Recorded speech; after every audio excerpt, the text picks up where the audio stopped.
I'm delighted to be on this panel with three fantastic colleagues and thinkers. So our first speaker will be Joanne Mcneil, author of the book Lurking: How a Person Becomes a User. She's the inaugural winner of the Carl and Marilyn Thoma Art Foundation's Art Writing Award for an emerging writer, a resident at IBEAM, a Logan Nonfiction Program Fellow, and instructor at the School for Poetic Computation. Our next speaker will be sorry, hang on. Sorry, I had the video open on my computer and it started playing my own words back to me. It was very confusing. Our second speaker will be Professor Charlton McIlwain, author of Black Software, the Internet and Racial Justice, from the AfroNet to Black Lives Matter. He's the Vice Provost of Faculty and Engagement and Development at New York University, and a Professor of Media, Culture, and Communication at NYU Steinhardt School, and the founder of the Center for Critical Race and Digital Studies. And our final speaker will be Frank Pasquale, author of The New Laws of Robotics, Defending Human Expertise in the Age of AI. He's a professor of law at Brooklyn Law School as well, an affiliate fellow at the Yale Information Society Project, and a member of the American Law Institute. So take it away, Joanne. Thank you. I'm so happy to be on this panel with two authors that I really appreciate, and with a topic that I'm sure we all have so much to say about. And where my book is something of a history. There are many periods in time that I could look at as representative of what might have some ideals or missed opportunities. I wanted to focus some attention to 10 years ago, 12 years ago, the time of the Great Recession, the last major financial crisis, and how that was a unique opportunity for tech companies to thrive. There were a number of elements that would be familiar to a lot of people in the audience, I imagine, which is that was about the time that the smartphone took off. That was about the time that,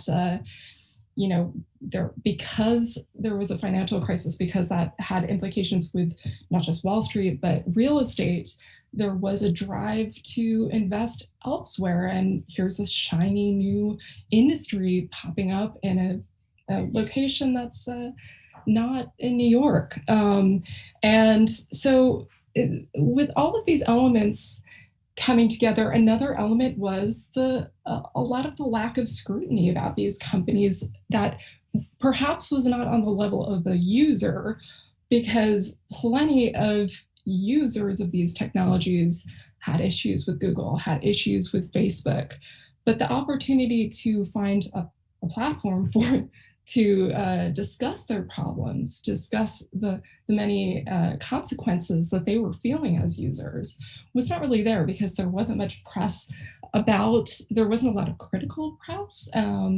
It was very difficult to place critical stories about technology in newspapers and magazines.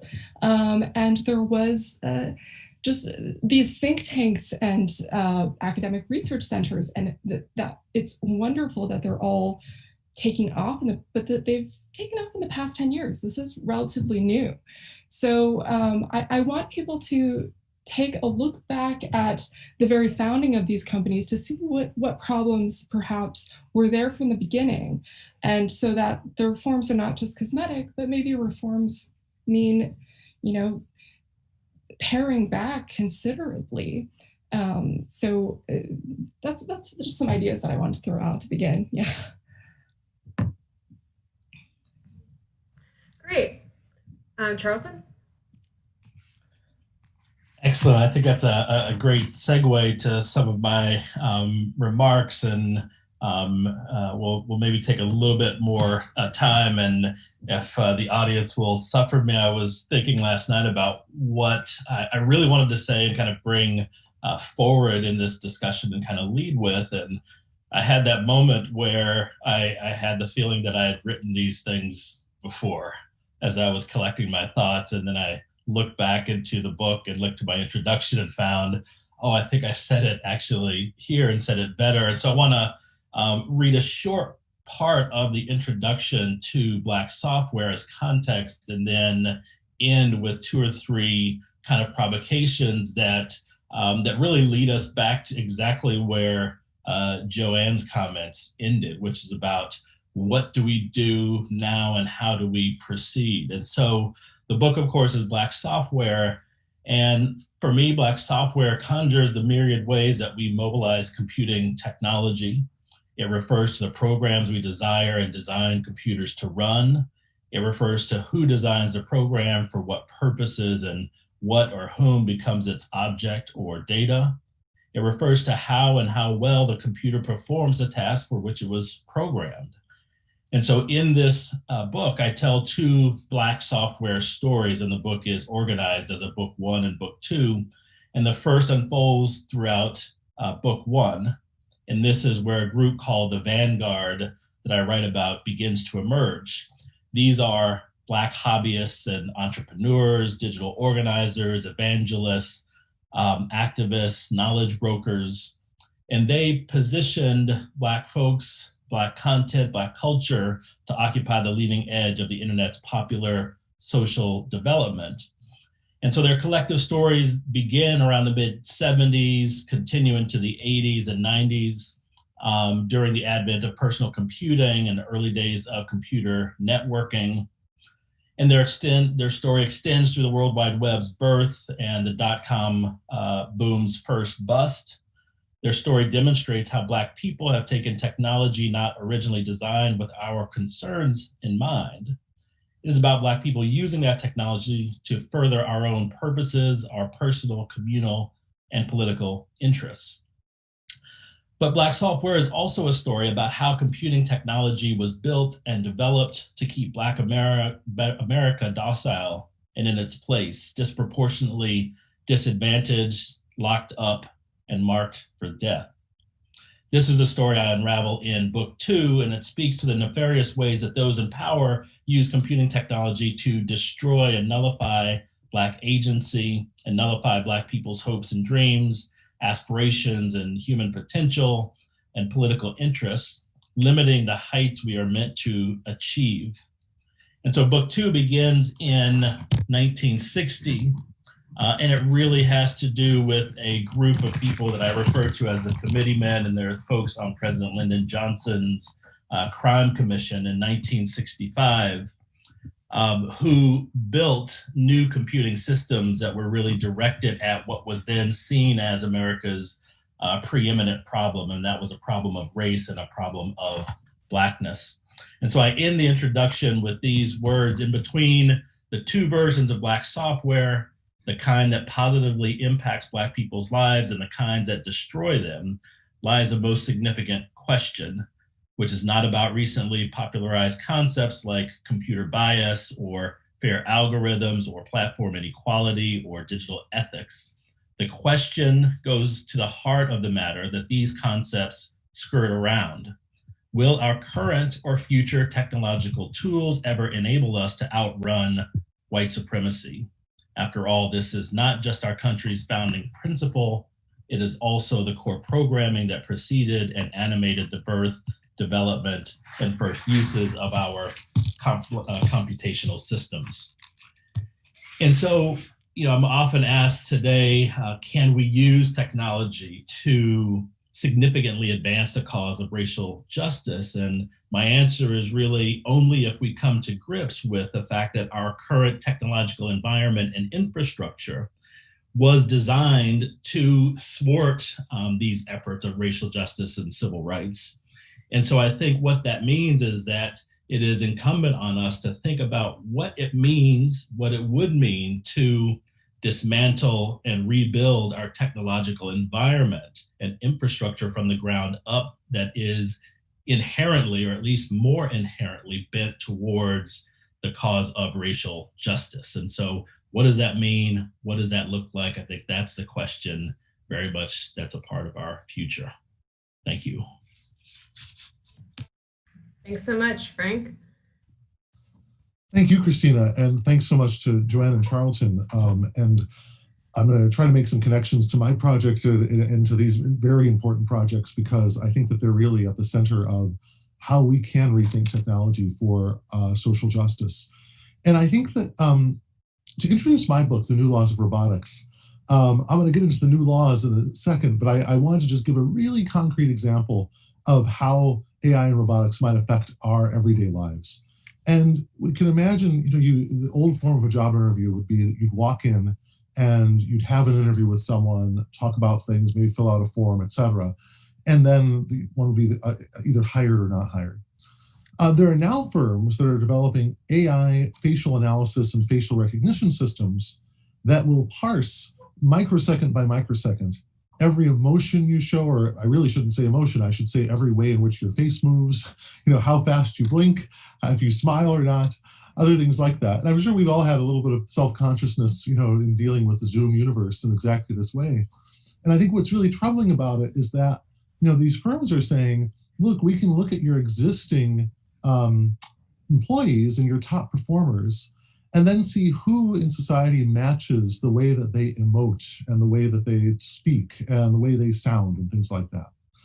And I think there's a couple of responses to that I think, there's an initial response to be worried about it.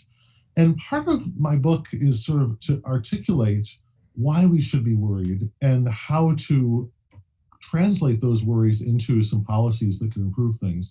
So I think of a first wave of worry is exactly along the lines of Charlton's points about these systems being systematically disadvantaging to minoritized groups in society. And I think that we have to really watch carefully for disparate impact here, right? And we have to see that if we allow firms to sort of use AI to essentially replicate themselves along certain lines, is it about really finding high performers, or is it about simply replicating the existing sort of traits of the current employees?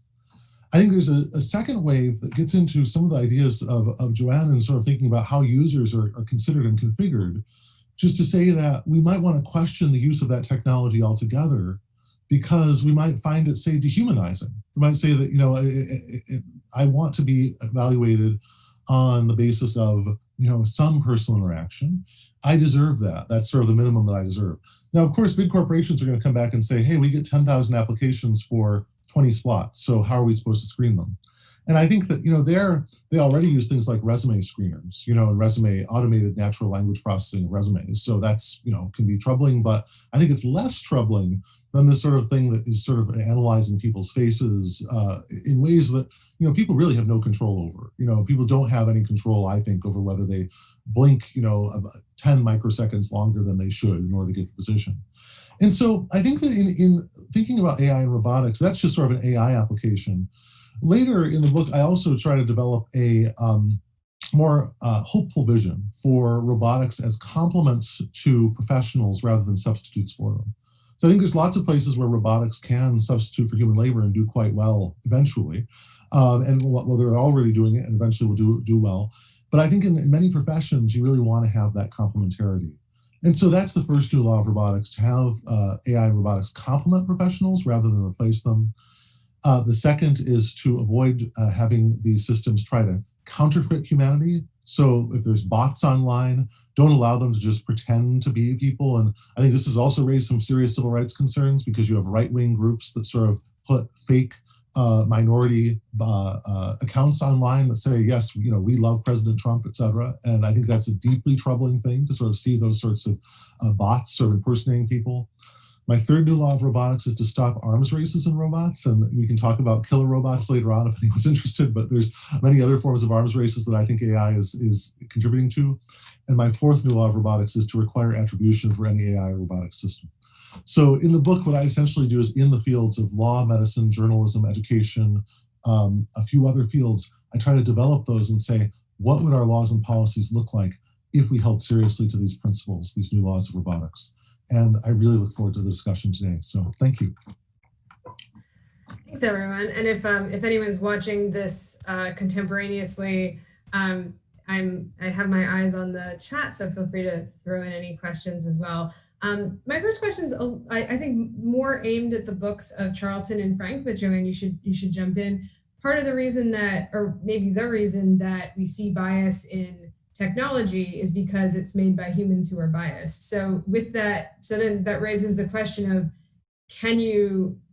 does it help to focus more on, to say we shouldn't focus so much on technology, we should focus on the people, or people should have more decision-making power because they're also the same cause of the harm in the technology side. So obviously these systems work differently, but I was wondering if both of you could speak to how you envision righting the ship when the underlying problem isn't necessarily people or technology, but the beliefs of people or the attitudes of people that create both.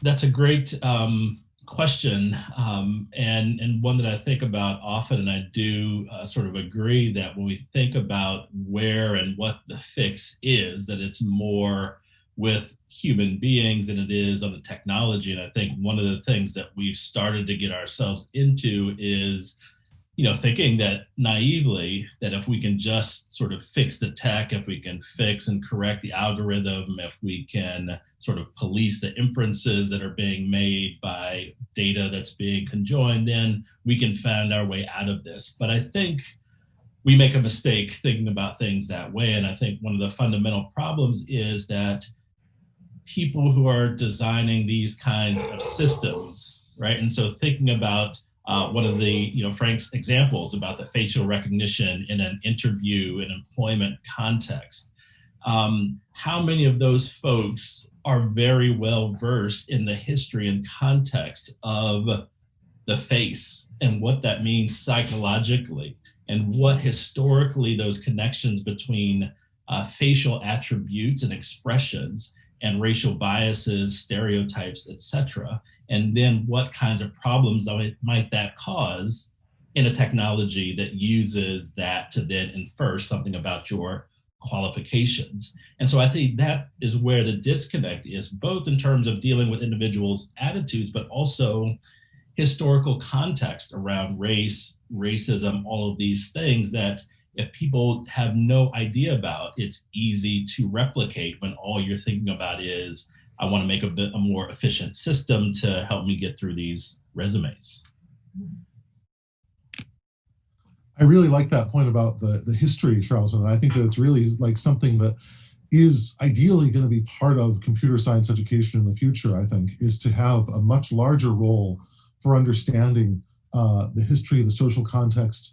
I think that, when we look at the psychology of things like facial analysis programs, it's often really partial toward a behavioristic model of modeling humans, as opposed to things that might be more phenomenological or sort of or open to people's lived experience and narratives about their experience.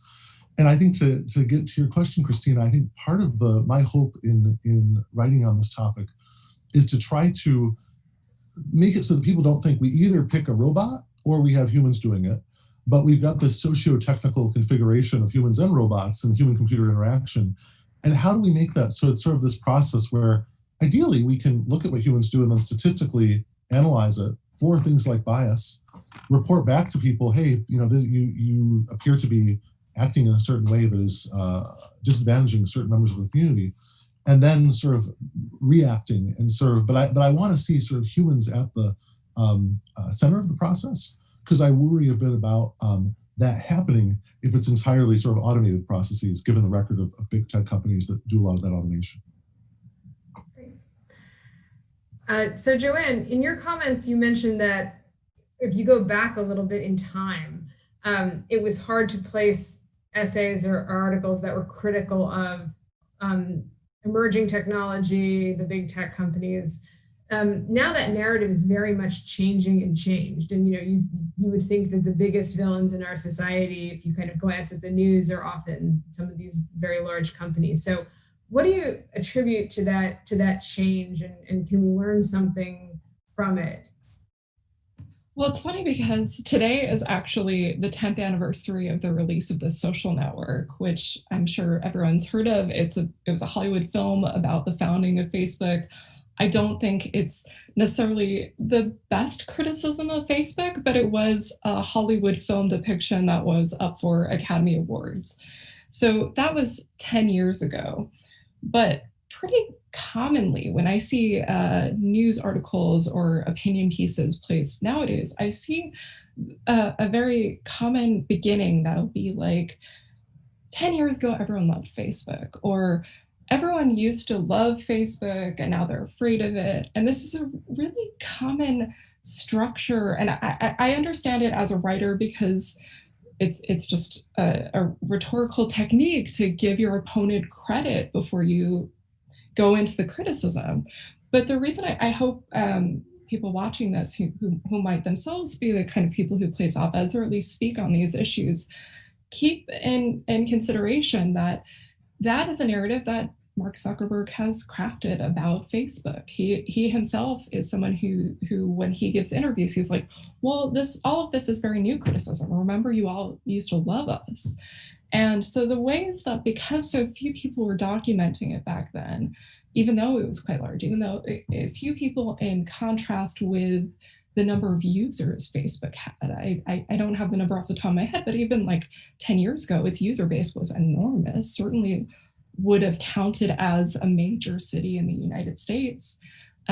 So that's something I want people to be aware of, because if we believe in this idea of a beautiful past, that's very easy to get back to. If we have just some very surface level changes, we can get back to that good place that these tech companies were.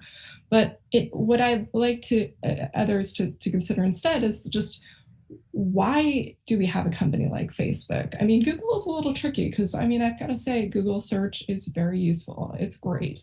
But Facebook, what Facebook offers, they'll tell you we're great because we let you message, we let you connect with people, we let you do this, this, and this. That's something the internet itself already lets you do with decentralized technologies that don't have to have the commercialized functions and targeted ads that we've placed in the middle there. Everything that it offers, you can do with the internet already. Also, everything it offers, some of its very useful functions, say you need a Facebook account to get updates on your school committee meetings or your church, things related to your church. Wouldn't that all be better in a decentralized space where you're the moderators, where the community is managing it? Isn't all of this better? Think about all of the community newspapers that were, maybe they weren't thriving 10 years ago, but I think when you think about the way that a community newspaper might have had a lot of alerts about your school, about your representatives, people from your town. Now that Facebook has taken over, you've got people looking more global, and when they look global, then they get embroiled in things like QAnon scandals and like conspiracies. So I don't think you'd have QAnon necessarily in a community newspaper 10 years ago. I mean, sure, it could have happened, but it wouldn't have been the same way that Facebook is facilitated. So I want to just like wrap that up. I just want people to think about, what do you actually get from this? And do we need it? I think we don't. So, I mean, one of the sort of rhetorical questions you were asking in your comments there was like, well, isn't it better if it's on the community web, on a community organization's webpage or something like that? At some point, I mean, we can talk about a degree of free will, but at some point, a lot of these organizations chose to represent themselves on Facebook instead of through other more decentralized means. So what do you attribute those reasons to, and can we learn something from those choices if we think that ultimately those were the wrong choices? Just to quickly add, because I'm sure others have things to say as well, but that would have been at the time when Facebook was working very hard to onboard Facebook Basics, which the Free Basics program, where a lot of people have conflated the idea of Facebook and the internet because it offered a free service, and consequently in these countries, members of the diaspora, they can't keep in touch with their family unless they have Facebook accounts. So it has gotten so entwined with the use of the internet, with communication in general in the 21st century. And the problems with that are many, but another reason for it is that maybe we needed that scrutiny a while back, And maybe we need to go back to those, look at the beginnings and see some of the not so clearly stated costs and benefits that had that were communicated at the time. And if I might, jumping in, just because I think there's a great connection that Joanne, your words bring up in your question, Christina, in thinking about some of what I write about in Black Software, which is this moment, albeit very brief, in the mid 90s, where you had, what I like to call this sort of analog to the social media like Facebook and so forth, but it was in that sort of the AOL kind of walled garden sort of framework, where I think there was still something characteristically and qualitatively different there than the Facebooks, meaning you could have a platform like a Net Noir that was a site that was heavily populated by, attractive to, targeted to African Americans. And so it gained a following and some commercial appeal, and very successful in that way. But people knew where they were going to get what they wanted without a filter. And so you had a thriving community, but like a community newspaper, I could go there because I know here's where I'm going to find my people, here's where I can connect, here, there, other, or get the news that I want. And then other sites in the sort of mid 90s ecosystem that would help you, through those old, hyperlinks, basically, help you travel. If you want this, that, and the other, I can get you from here to that next site, to this next site, that all have things that may be of interest, but not having the kind of curative filter that is a Facebook that overwhelmingly sort of shows to you what it is it thinks you should be thinking about at the moment. And so I'm very interested and curious in this sort of a prior moment to look back to as an alternative to some things like this and the kind of platforms that you're mentioning. And if I could just jump in on that, or just the point about the alternatives and looking to paths not taken, I thought that was a really interesting aspect of your discussion of Black voices, and that was in AOL, and then sort of came out of AOL, Charlton. And yes. I felt like in reading that and thinking about some of the paths that we didn't take, I just feel like that part of the story is sort of premature automation of media. Mm-hmm. Like these companies, Facebook, Google, et cetera, they're like, oh yeah, put up everything and we'll curate everything. And to me, it's like what would be better ultimately would be to have more people in these more diverse spaces. And if there was some way to have kept that going, I don't know. I mean, I wish we had an alternative, and maybe CDA 230 was something that helped us not have that, because to the extent that you tell the giant players you're not liable for almost anything that goes on, then the smaller players are able to, the smaller players can get sort of pushed out. Whereas if you had more direct responsibility, curation, et cetera, I don't know. But I think it's interesting from a legal perspective to think about at what point did the law maybe make some mistakes and push us in a bad direction.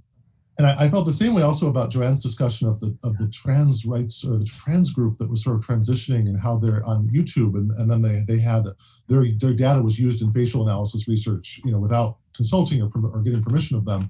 And I thought, again, it's a story where I think a better data regime would have stopped something like that misuse of the user or misdirection of our media landscape.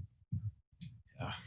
Do the three of you think that the answer, or a major component of the answer to all these problems is, for lack of a better umbrella term, education, as in computer scientists, people who are going to work for companies that engage in automation need to learn more about psychology, history, injustice, ethics, in a way that's maybe been less emphasized in computer science education in the past? Or is that not going to be enough, and there just need to be kind of harder limits on what the law allows, or other kinds of things that just limit what is possible, or really push people into less automated directions or less consolidated directions?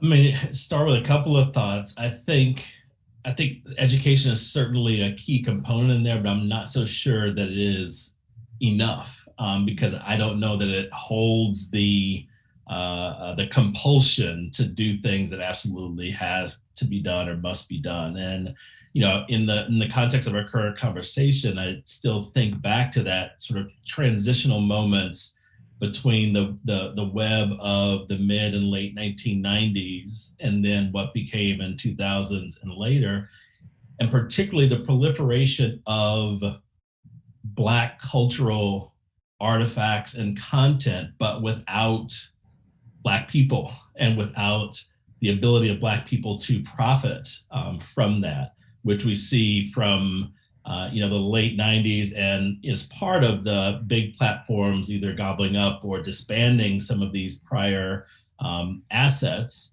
But we see them over and over again, whether they pop up on Twitter or TikTok and so forth. And it's the same Black cultural element, but no attribution of origination of where that intellectual property, if you will, comes from, and no ability for folks to profit. So I think there does need to be some legal driver, some policy driver that helps to moderate what it is that we do. If I could just follow up on that point, because I think what Charlton just said was spot on in terms of that the issue really is ownership, and education is great, but that's not going to actually counteract some of the problems that we're facing at the moment. And something I also wanted to circle back to the idea of net noir, because I think with AOL's involvement there, it's very fascinating to think about that in the 90s, the model was cable TV and magazines. So AOL had this idea, if we have a station for the Black community like BET, we can capture all of their advertising money too. And so that's not necessarily the most altruistic reason to set up a place, but it meant people were in the room.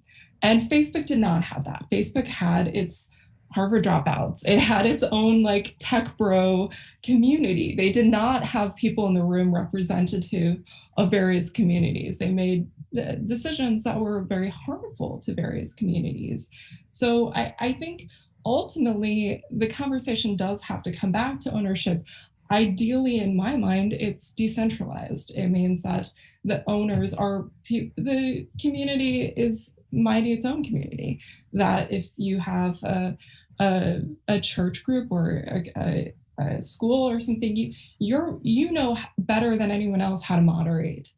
And how to implement that is a little bit confusing. Do I think that some education around data ethics and privacy and more conversation about these issues will benefit these companies, workers certainly. But I do think sometimes that conversation takes the place of the more structural change that is needed at the moment. Yeah, it's a really interesting question, the relationship between the AI ethics conversation and the regulatory and legal conversation.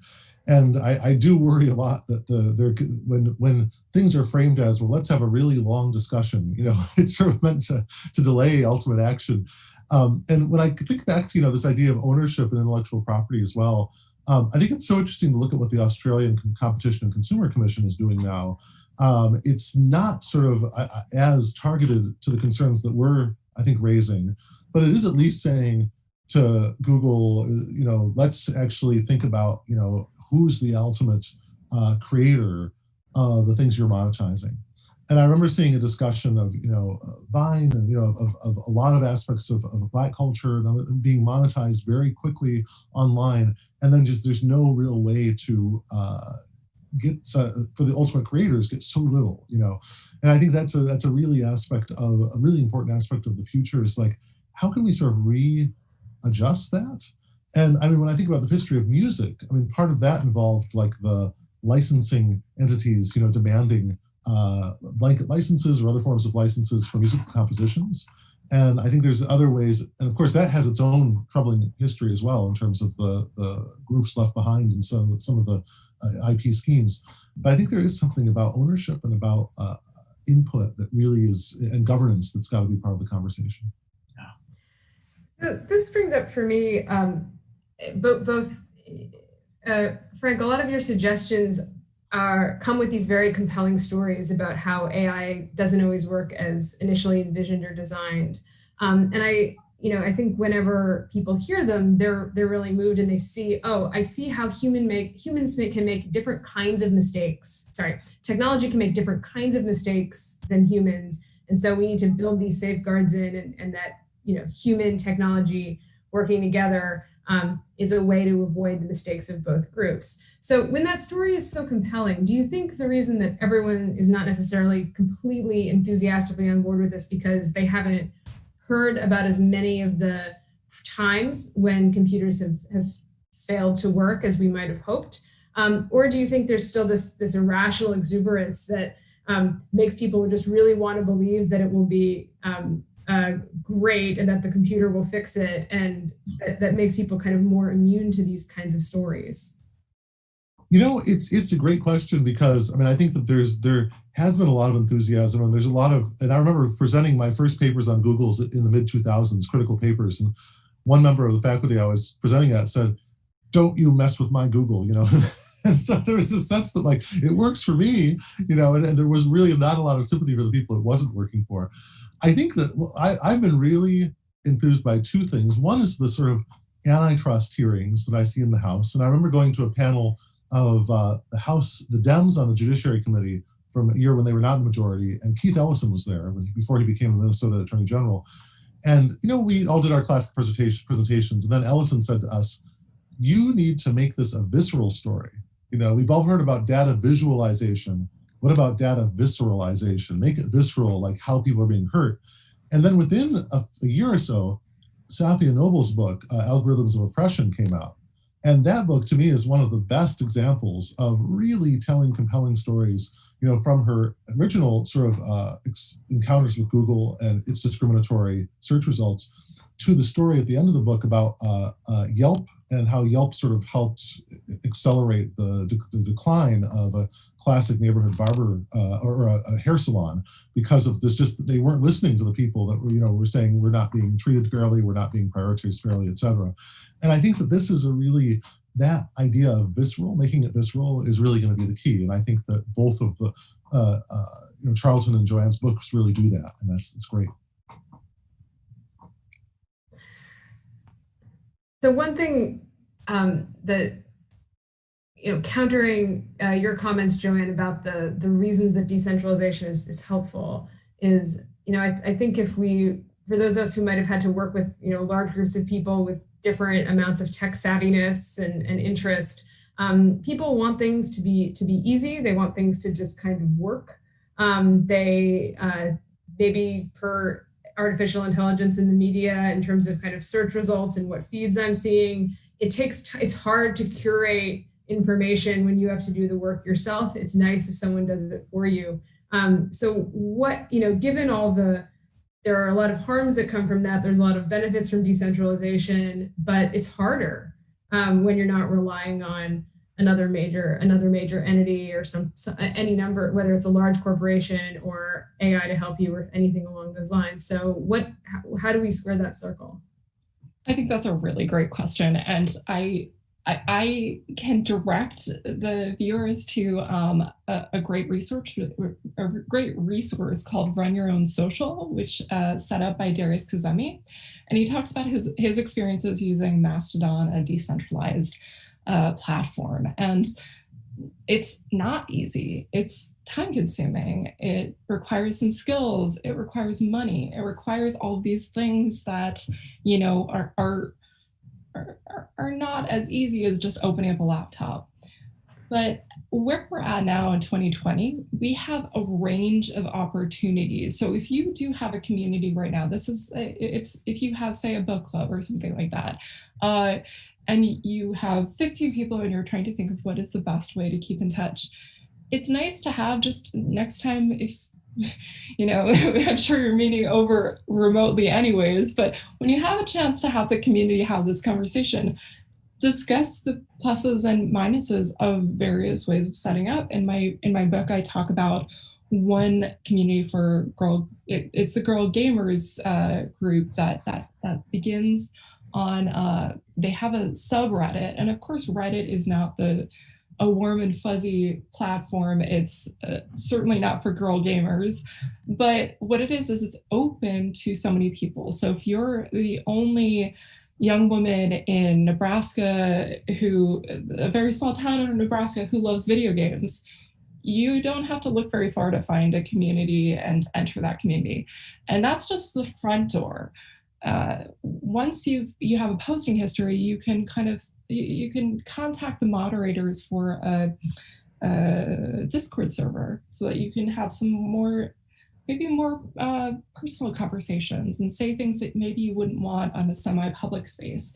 These are techniques that a lot of people are working out for their own uses. And I think as we are at this point, quite reasonably cynical about the opportunities of using a place like Facebook that might be easy, but comes at quite a cost.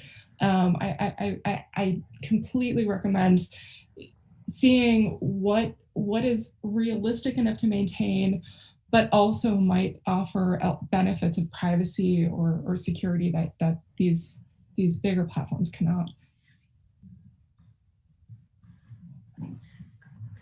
So Charlton, I had a question for you, which is your book was written before a lot of the major racial justice movements this summer happened. So I'm wondering if you were going to write a couple more chapters or tie your book to these recent months, what would you have to say, or what would you want to communicate? It's a great question. A little ambivalent on it. I think there's a lot of a couple of different strands, but I think most immediately it raises the question again about sort of the power and limits of technology, or technology, interestingly enough, I think very much kind of in the vein of what Joanne was speaking of whose platform are you using, or whose technology? And it's back to these questions of ownership and, can I really mobilize my group on Twitter for social action when I know, and as we learn in the prior iterations of Black Lives Matter activism, that, law enforcement are embedded in those same networks and doing what they can to sort of thwart. So I think it all lends itself. And in this most recent set of uprisings, I started to think about back a couple of years to the Intercept story about the NYPD and IBM and their facial recognition technology that was going to enable people to spot suspects based on race or physical facial characteristics and skin color. And then to see that sort of come to fruition in places like Florida and Miami and elsewhere in recent uprisings to identify suspects and people who were involved in these things. And I think all of it leads back to the question of whose technology are we going to be able to use, and what's at our disposal if we're thinking about technology being marshaled in this way. Does a platform like a Facebook or a Twitter allow us to do that? And I would say probably not, or at least not the same way today as it might have for a moment in 2014 or 2015, 2016. But then the question is, what is the alternative? And I think that's what the interesting question that Joanne raises with this idea of decentralization and a choice for a group to say, all right, I want to assemble my technology infrastructure based on my own directions and interests and where we want that to go. So I think that's an interesting sort of proposal. And then my question is really all about my continued pessimism about the realism of that, and the realism of being able to do that at scale to make a significant difference. Yeah. And I do think it is that question of scale is such a hard one. Yeah. And I think it's one that, I see it frustrating a lot of groups. And it's funny, because I think of like my first book was called The Black Box Society, and it was very critical. And ultimately I got some responses two levels of response were, one, this is just too bleak, and second, that it's too US focused, like you're focused on all those US things, and like open up a little bit. And so I tried very hard in the robotics book, The New Laws of Robotics, to sort of expand the frame. And that actually was kind of helpful to hoping, because I think, for example, like some of the civic tech in Taiwan is really interesting. This GovZero movement there. I did a presentation there a couple of years ago, and looking at, for example, some of the AI plans put out by the Japanese government, and I think on the regulatory front, the Australian approach, they really have a lot more interaction between academics and the government in terms of like, or at least researchers in the government in terms of thinking about going forward and how to maybe build or go their own way in some manners. And so I think that sort of is, even though the US may feel like it's in a bit of a stalemate right now in many different ways, and that's probably putting it as mildly as possible, I do think that there are some international examples that I really draw some hope from. I think also like Europe with respect to some of the data protection issues as well. But yeah. So Frank, when you talk about scale, I've always been very moved by you and others who argue that to treat people as people in the right way, we need to treat them as individuals. But then the question is, when there are so many decisions to make about so many people, is that possible with or without technology? Yeah, and I think it's one of the things that I'm trying to do with my book is I'm trying to make it so that AI that ranks, rates, sorts, and evaluates people is more expensive and slower to run. And I know that sounds like, and that may sound like a Luddite, like a sort of modern day Luddite approach, but it actually is it's in the service of two things. One is to sort of encourage that human touch. And I think particularly if you look at like Sarah Roberts' work on content moderation, it's really a good in-depth look. And the whole Center for Critical Internet Studies at UCLA, I think is really setting a great example here of saying, there's people doing really important roles that are being really undervalued. And I think that to the extent that like, and the goal, I think, of some of the firms like Facebook and others is to say, well, this is all going to be AI eventually. I don't think it's all going to be AI eventually. I think it's actually, these are jobs of the future, professional roles of the future. I would say the same thing about like the right to be forgotten in Europe. It involves some very difficult decisions to say, this website, when someone searches your name, this website shouldn't come up. But I think that's going to be a job of the future. Ideally, is that sort of reputational justice online. And I think what I'd like to see less jobs of are things in areas like security, policing, military arms races, etc. And so a big vision for my book is to say, let's have an industrial policy of AI where we're sort of making certain things that we don't like more expensive to do, and we're redirecting those people into, say, AI for healthcare, cancer recognition, AI for drug development. All those skills, to the extent that they are transferable, I think should be pushed toward the human services and pushed away from sort of human control, or guard labor that Bowles and Arjayev calls it. Yeah. So I'm told that we end at 1:50, so we have about 2 minutes left. I thought it was 2 myself. So, but if any of you have a couple closing words, maybe some thoughts about things we can aspire to and work towards in the future, or whatever didn't have an opportunity to come up, now would be a great time. Joanne? I would love to just add to Frank's points, because this in my mind is optimistic to say this technology does not always work. I mean, the emotion surveillance is based on is kind of a hoax. This what is called surveillance capitalism is very often not far from reading our minds, and in fact delivering information none of us want to see. I mean, how many of us here have bought a mattress online and received advertisements for mattresses for like the next 6 months, as if people buy mattresses daily or something like that? It's just this technology, as big as it is, it's also quite incompetent and imperfect. And its imperfection is something to continue to stress, because it might seem like, oh, we've got this future where all these big platforms are reading our minds, and that might be a very easy way to attack it. But actually, I think their incompetence in management, their incompetence in delivering anything to their users is pretty plain to see. I might as well just offer, some other kind of just add-ons to Frank and his point about slowing down, both slowing down and asking different questions, right?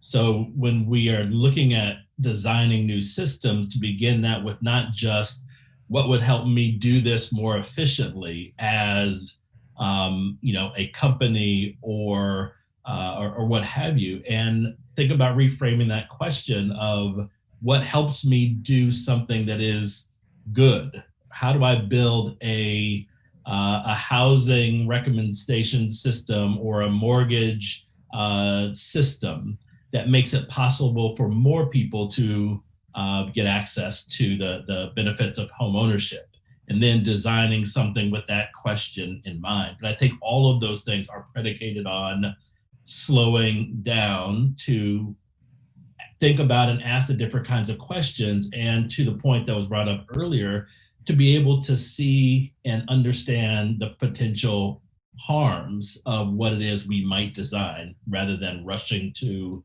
simply getting the thing done and getting the thing out.